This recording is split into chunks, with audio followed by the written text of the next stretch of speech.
Pues ya quedó. Ahora vamos a echarlo a andar por primera vez, así, a ver qué tanto ruido hace.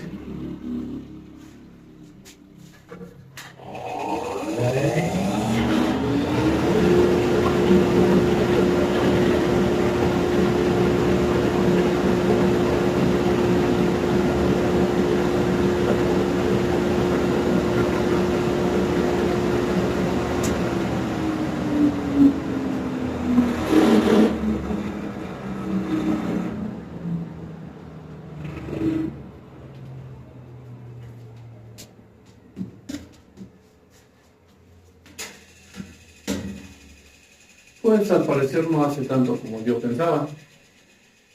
Vamos a hacer unas pruebas.